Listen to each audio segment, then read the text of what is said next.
Hello, beautiful community. Let's put a few simple brushstrokes on the canvas about the political significance of Ukraine's counteroffensive. You will be following it, many of you will, with military analysis and with commentary on the military analysis, but it also has enormous political significance. And it has the capacity to become a tipping point, not just in this war, but in the shape of the West's presence on the international scene. And the fork in the road here is roughly that insofar as Ukraine surpasses expectations, this will allow the West to remain consolidated for further support of Ukraine. And insofar as Ukraine's performance falls short of perceived expectations, and this is very much about perceptions, because it's not clear what success or what failure is in so many people's minds. So this is really about whether there is a perception that this has gone better than expected, or the perception that it's gone worse. And if there is a perception that it's gone worse, this may have a more significant impact on scaling back of support for Ukraine even than the next presidential election in the United States might do. So this is an important fork in the road with the capacity to be a tipping point of huge geopolitical significance. Let's remind ourselves what Putin wants. Putin wants Kiev. And Putin doesn't want Kiev just to have Kiev. Putin wants Kiev as a part of a long-distance escalation against the West that destabilizes American hegemony further and potentially dissolves NATO. Mr. Putin is committed to this in the medium to long term, and virtually nothing can shift this except basically his death or his removal from office. So this means that the proposals for a peace deal, debates about how to end the war now, that are gathering momentum to some extent in the United States and in West European countries in particular, that while it's inevitable and it's enormously politically understandable, is a fundamental misunderstanding of the war and a fundamental misunderstanding of the West's key security interests. And here, a kind of a banal answer and a kind of a frivolous answer doesn't completely fail to capture what's going on. If we look at what these Muppets on Russian propaganda TV are screaming, we're going to notice that they scream half of the time, "We're going to kill you." And they're screaming that not at Ukrainians only, but at the West, right? And actually, that is not completely disconnected. That is not completely disconnected from the Kremlin's plans. And so there is the possibility to generate a kind of cartoon to express the absurdity of saying, "Let's have peace," in which the Kremlin is saying, "We're going to kill you," in which those who grasp the Kremlin, including some among the Russian opposition, are saying they want to kill you, and then us in the West saying, "Okay, let's negotiate."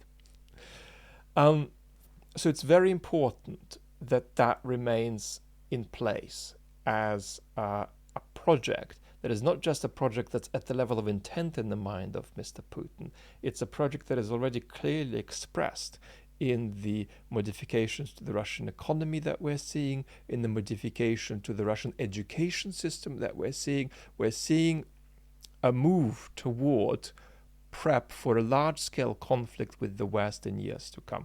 And this, of course, makes talk of a potential second war between Russia and Ukraine, which is the sort of thing that Mr. Arestovich has been saying. Mr. Arestovich is not popular and certainly has his critics in Ukraine and outside, but that talk isn't absurd. It's absolutely plausible to think of Mr. Putin being evicted in 2023, 2024, and then returning in 2028, 2030 to invade Ukraine again. And this means that um, it's important for the West to, first of all, become increasingly clear-headed and increasingly articulate about what security guarantees Ukraine is getting. And that's got to be very different to the guarantees they got, well, almost 30 years ago, which weren't worth much. The West has got to be getting clear about what sustained support it's going to provide for Ukraine, whatever happens with the counteroffensive, because the counteroffensive may indeed yield results that are disappointing. That's entirely possible. And it is unlikely, as far as we can see, and we can't see very well, so that's a statement with very weak confidence behind it, but as far as we can see, it's not likely that the counteroffensive could just settle the war. And indeed, even if Russia's land bridge to Crimea is broken, that does not necessarily mean that Putin comes to negotiate.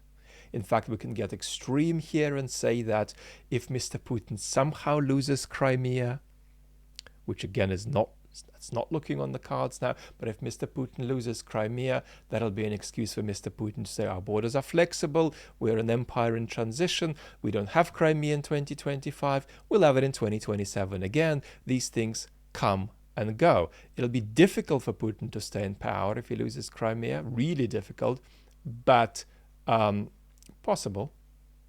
And that is how it would happen. And indeed, there is nothing that Ukraine can do that could secure it from Russia firing weapons onto Ukrainian territory, even if Russia is evicted from all Ukrainian territory. There's no reason for Russia not to start planning a second war against Ukraine, no matter what happens. So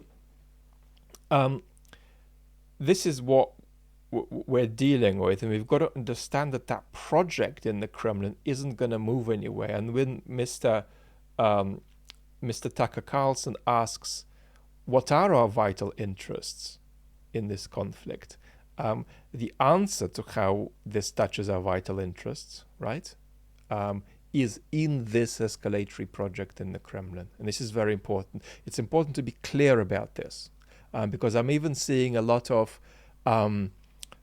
huge advocates for Ukraine saying the Russians are a terrorist state, they're a criminal regime, we can't let it go. Well, no, I'm sorry, there are plenty of ghastly regimes with which we deal, right? And it's not good enough to make a humanitarian argument here. It's not good enough to make an argument that's about the ethical ghastliness of what's coming out of the Kremlin.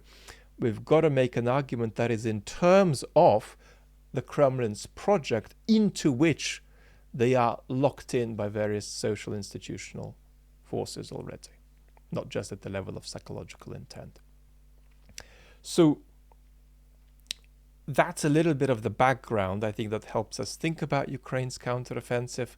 And we've got to be very sensitive to the fact that insofar as Ukraine surprises us positively, this will help the West consolidate behind the idea of further support, sustained support. Insofar as the West disappoints, it will be hard, really hard, to sustain the argument and compel the argument through all the institutional stopping points necessary that Ukraine needs further sustained and indeed even escalating support.